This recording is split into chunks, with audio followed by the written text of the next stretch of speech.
Parents కంటే మన friends కంటే ఎక్కువ మనం మొబైల్తోనే గడుపుతున్నాం. ఏంటంటే అది మనం కంట్రోల్ చేస్తున్నాం అనుకున్నాం, కానీ అదే మనం కంట్రోల్ చేస్తుంది. ఎట్లా అంటే ఒక మొబైల్ మనం ఎవరైనా చూస్తున్నట్టు నేను వచ్చి గుంజుకుంటే మనకు కోపం పిచ్చి, అసలు మనం పిచ్చి పిచ్చి చేస్తున్నాం. అప్పుడు దాన్ని బట్టి అర్థమవుతుంది మనం ఎంత కనెక్ట్ అయినామో దానికి అని.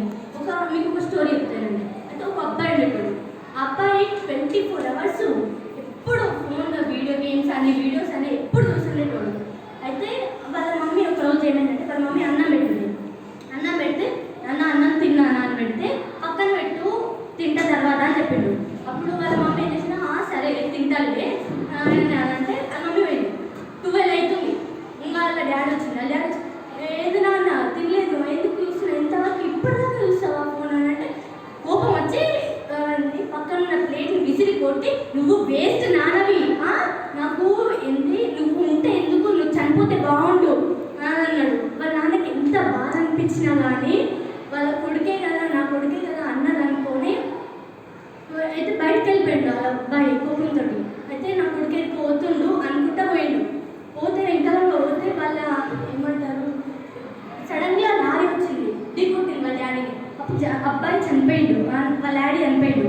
డాడీ చనిపోగానే అప్పుడు అబ్బాయికి అర్థమైంది ఒక మొబైల్ అనేది ఒక మనిషి ప్రాణం తీస్తుంది అన్నాడు. మనం మొబైల్ ఇప్పుడు ఏమంటారు ఇప్పుడున్న కాలంలో ఒక్కొక్కరు ఏంటి లేచినా పడుకున్నా తిన్నా ఏంటి కాఫీ తాగిన ఆఫ్టర్ కాఫీ అని బిఫోర్ కాఫీ అని ఎప్పుడు స్నాప్లు ఏదో పెడుతున్నారు. కానీ ఇప్పుడు మీరు పెట్టాల్సింది ఇప్పుడు పెడితే ఏం లాభం లేదు. నువ్వు పెట్టాల్సింది ఎప్పుడు తెలుసా? ఎప్పుడంటే నువ్వు ఇప్పుడు నీకు ఒక గోల్ ఉండాలి. ఆ గోల్ నువ్వు నెరవేర్చుకోవాలి. ఆ నెరవేర్చుకున్న తర్వాత ఒక టాప్ పొజిషన్ ఉంటుంది చూసినావా, నువ్వు టాప్ పొజిషన్లో ఉండి అప్పుడు నీకు ప్రజలు నిన్ను వెతుకుతున్నప్పుడు అప్పుడు పెట్టు. నువ్వు ఏది పెట్టినా ప్రతి ఒక్కటి ట్రెండ్ అవుతుంది. అప్పుడు పెట్టు. ఇప్పుడు మీ పేరెంట్స్ ఏమనుకుంటుంది తెలుసా, మీరు ఏమనుకుంటుంది తెలుసా, ఏంటి మా నాన్న వాళ్ళు తిన్న వెనక చదివిపిస్తారు అనుకుంటుంది. కానీ వాళ్ళ పేరెంట్స్ ఏమనుకుంటుంది తెలుసా, ఏంటి నా కొడుకు ఈ రోజు నీ మడ్డ కష్టం రేపటి నాడు నా కొడుకు పడద్దు ఒక స్థాయి ఉండాలనుకుంటుంది. కానీ ఇప్పుడు వాళ్ళ ఆశని మనం వాళ్ళ ఆశని గెలిపించాలి.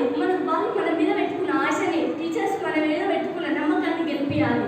ఈ అవకాశం ఇచ్చినందుకు అందరికీ